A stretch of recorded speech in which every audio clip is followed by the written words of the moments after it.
Sean Bryne, I've missed you, man. I've missed you. In The Devil's Candy, a family moves into a new home that might be possessed.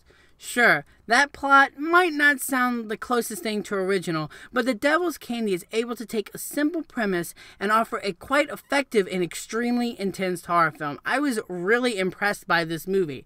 And honestly, Sean Bryne hasn't given us a film in like 7 years. He's the director who gave us that really gory and fun film, The Loved Ones. And this is a much different film. And I think the best thing about this film is the film's pacing. It's completely fast-paced and with not a single dry spot. It honestly only runs for about an hour and 15 minutes.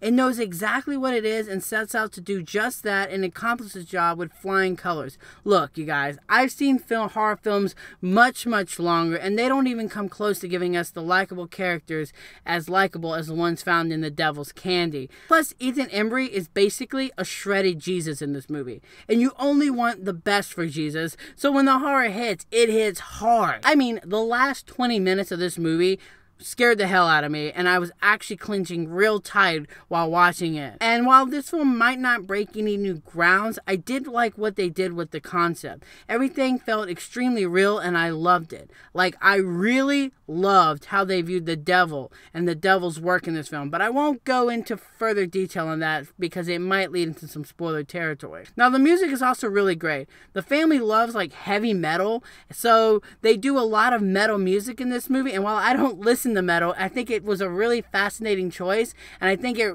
also added a lot to the fast-paced intensity of the movie.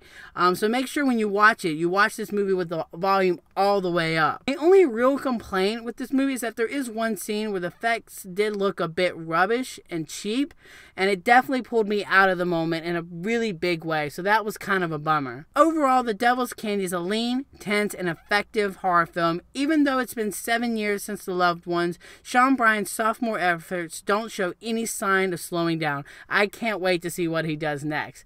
As the score goes, I'm going to give The Devil's Candy a 3.5 out of 5. So you guys, if you saw The Devil's Candy, let me know in the comment section below what you think of this movie and Shredded Jesus. And until next time, you guys, I'm the Slash Movie Reviewer, and you guys have just been slashed.